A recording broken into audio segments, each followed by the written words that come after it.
Mr. Chairman. Thank you again, representatives. I wonder if you are aware that as late as 9 weeks, a heartbeat can be misidentified. So in other words, there could be a fetal pole, or what looks like a fetal pole, and what looks like a heartbeat, but in fact it's the mother's pulse. So I wonder if you're taking into account circumstances like that that actually do occur. I'll stop with that question. Mr. Chairman, Representative, I would defer to the medical professionals that we will have testify, but my thought is that, you know, a woman has many choices in her lifetime and she could seek a second opinion from another doctor, and if she was uncertain, but do you have it? And a lot of the, like Representative Hagan said, we really, that's something that we'd like to have addressed to the medical professionals that would come in.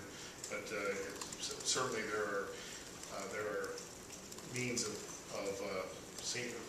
actually hearing and seeing a heartbeat even on ultrasound that are very, very compelling. So I think that with technology advancing the way it is, it's certainly was pretty obvious to me in some of the situations we saw in guidance with our medical professional that we were in fact experiencing a heartbeat. Thank you, Mr. Chair. And I was at the Cleveland Clinic when that happened to me, and they're one of the best in the nation. So even with advanced technology and second opinions, that can happen. I'm not going to be aware. And my follow-up is, you're asking physicians, you're asking in your bill, I believe, that physicians who do perform abortions after a heartbeat has been detected, that they be charged. And I believe it's with a 5th-degree felony, and I wonder why a 5th-degree felony, why not murder? I was interested in, I honestly was interested in your reason for 5th-degree felony to be the charge. Thank you. Mr. Chairman, Representative Boyd, are you offering an amendment to the bill?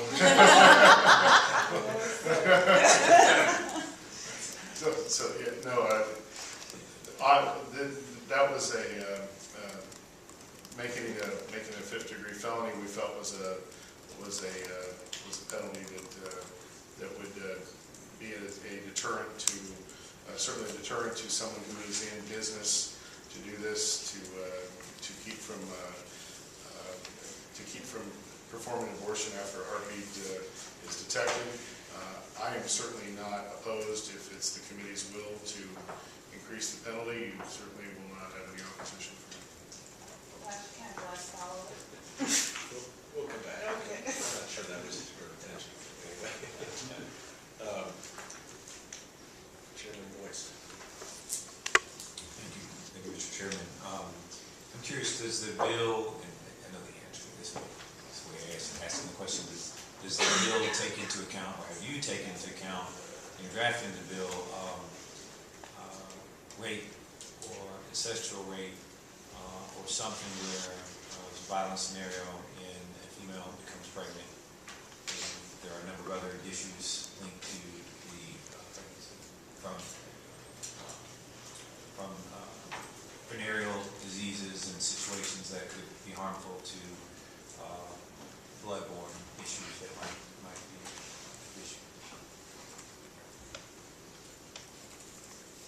Mr. Chairman, Representative,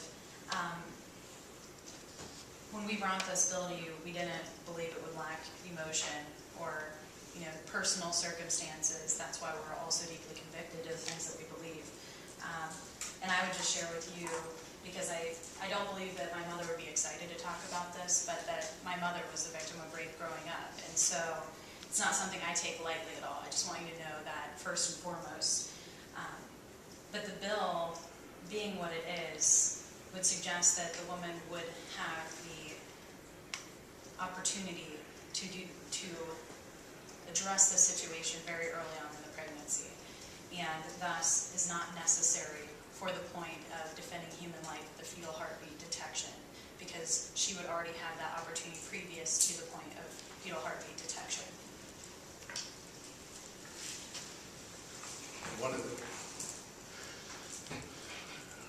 One of the things that was told to me by professionals who give guidance in this area, and certainly hope that they can appear before the committee, was that when there is a rape, the best thing for a woman to do is to get treatment immediately. And when they get treatment immediately upon a rape, there is the ability then at that point to make sure that there's less damage possible, and also also with the procedures to where you can actually oftentimes ensure that there is no conception. So, and it's also from what I understand, from what I've been told, the healthiest alternative for the rape victim is to go in and seek that medical professional immediately, and that also gives the law enforcement the DNA evidence and the things they need to actually be much more successful in tracking down the perpetrator or somebody who, and actually get to the bottom of the violent crime, which is actually obviously taking place. So there's just really good reasons for education out there that and I know Representative Hagan has another bill dealing with education, but certainly there's really good reason for the education out there for the rape victim to actually seek medical